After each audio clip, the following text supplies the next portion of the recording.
सुंदरबन के जंगलों में बाघ का खौफ तो है ही, लेकिन एक डर उससे भी कहीं ज्यादा गहरा है।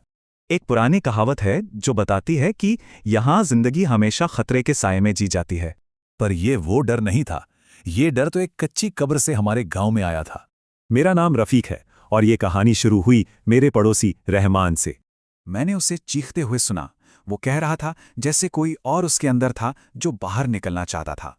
तड़पते हुए उसके आखिरी शब्द थे, मुझे माफ कर दे बेटी, और फिर वो मर गया।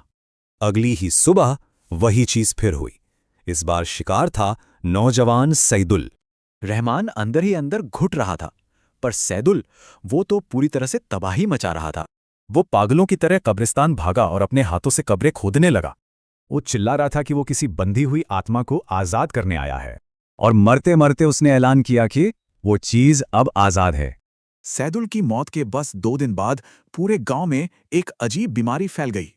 लोग एक एक कर मर रहे थे और सबके आखिरी शब्द एक ही भयानक राज की तरफ इशारा कर रहे थे।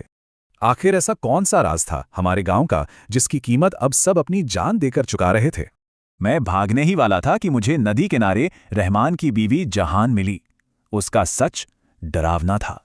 उसने रोते हुए बताया कि उसकी बेटी मरी नहीं थी, वो तो बस बुखार से बेहोश थी। उन्होंने अपनी ही नवजात बच्ची को जिंदा दफना दिया था। क्यों? क्योंकि वो एक लड़की थी। सैदुल ने उसी बच्ची की आत्मा को आजाद किया था और अब वो सबसे बदला ले रही थी। मैं अपनी बेटी के साथ उसी रात भाग निकला, गांव को उसके अपने हाल पर छोड़कर। लेकिन सवाल यह है कि क्या कोई ऐसे गुनाह से सच में भाग सकता है जिसका वो भी हिस्सा रहा हो?